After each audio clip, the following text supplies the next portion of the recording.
Hello, Meat. You've heard about 100% in games, but have you heard about a true 100%? A true 100% game is where you collect everything possible to its maximum and do everything in the game that cannot be undone. Of course, collecting all main items like heart pieces, but also collecting max rupees or all the items.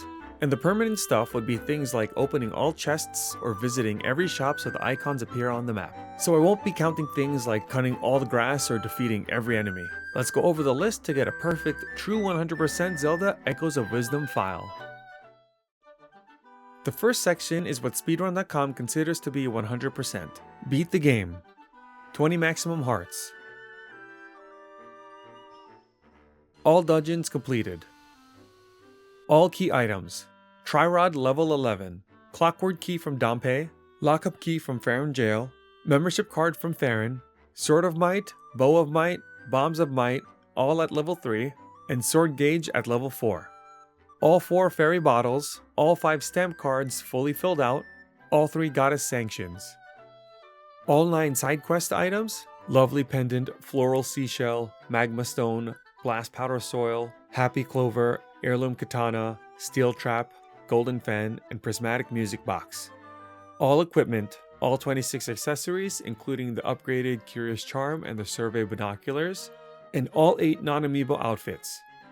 All notebook entries, all 127 echoes, all 6 automatons, all map collectibles, all 40 heart pieces, all 150 might crystals, all 25 stamps, all overworld waypoints activated. All quests, all 17 map quests, and all 50 side quests. That's the normal 100% list, but now for the extra things I would add to the list for a true 100%, starting with the map. But as a side note, I should mention that none of these things apply for the small rifts, since they will be unavailable after finishing them. Any still world notes only apply to the bigger rifts since you can always access them.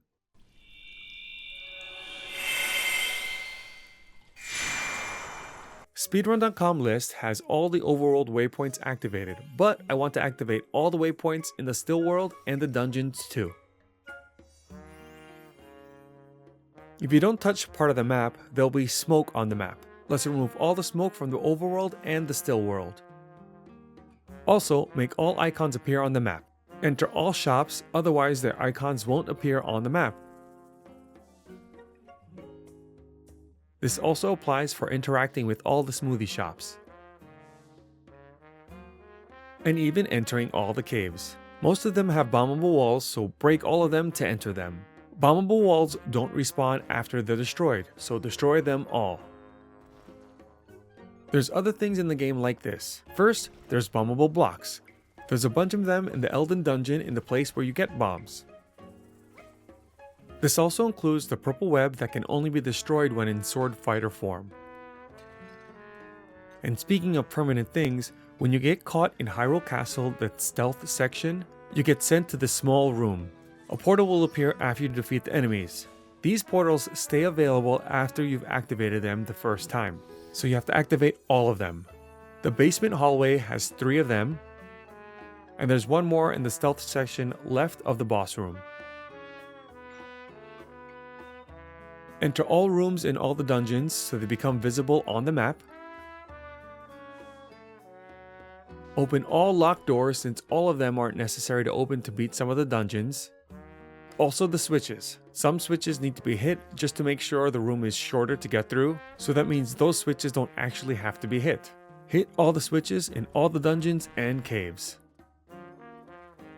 Open all treasures. This includes all the treasures in the dungeons like compasses and maps, all in the still world, and all in the overworld. There is no tracker for this, but there are some hidden ones that you may have missed, like the one here in the shipwreck. The only one I don't count is the enemy camp ones because those do respawn. Next, let's talk about the inventory. The main 100% list already talks about having everything in the key items menu, but I would add having all the bottles full with fairies. And a side note about the might crystals, Of course, we need to get all the might crystals, but also we need to talk to Blueberry to have him gift Zelda with that pot of unlimited energy outside his house. Next is the smoothie materials. Get 99 of each one. This also applies to the monster stones. 9,999 rupees. For the smoothies, this isn't necessary, but I wanted to fill the whole thing. So I got one of each golden smoothie, and for the bottom row, I decided to buy just a purple potion since the red and blue together make purple, and then one of each potion that uses monster guts and fangs. Next page, it's to of course get all the accessories and outfits, but because this is a true 100%, I include the amiibo ones. There's a note about the accessories and outfits that I'll mention a little bit later. In the Echoes menu, of course, get all of the Echoes and automatons, but make sure you go to Dampe and make sure all the automatons are fully repaired.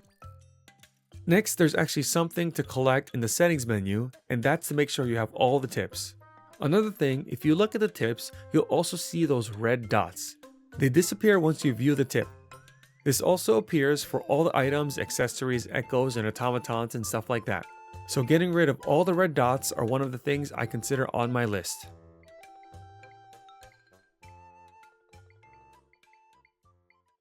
Next is a few fun miscellaneous things that we probably never thought about. First, you probably did think about this, and that's to get all 69 smoothie recipes.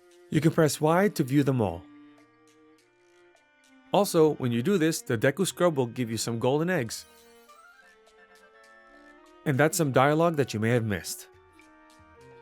Not only that, once you combine a smoothie material, the combination will show up, so combine all the possible material combinations at least once. Just for fun, rent a horse. This way they both show up on the map, and choose where you want them. Speaking of, your last death will be marked on the map. So either don't get defeated at all, or choose the best place you want the red X to be. When you pick up an item for the first time, Zelda shows it to you, even rupees. You probably will do this naturally, but discover all items. And speaking of rupees, there are some rupees that show up outside of chests that don't respawn after you get them, so get them too. And you see this spinning ladder platform thing? You could use a water block to go up or something like that, but we're going to make sure that the ladder is in its place. Naturally, you'll need to beat most of the Acorn minigames to get their items, but you do need to beat one in the Zora River at least once. This is because he'll first give you a silver rupee, then he'll start giving you river horses after that. The next thing that wound up being one of my favorite things is to not only beat the Slumber Dojo training challenges, but to get a fast time too. If you simply just beat them under the time he asks for, you'll get a checkmark stamp next to the title. But if you beat it with a very fast time, you'll get his face as a stamp. You might think I'm crazy for doing all of these things, but I really do enjoy it. If you like this type of stuff, you should check out my playlist for all the true 100% lists for all the Zelda games here. Thank you so much for watching, subscribe for more Zelda content, and I'll see you next time!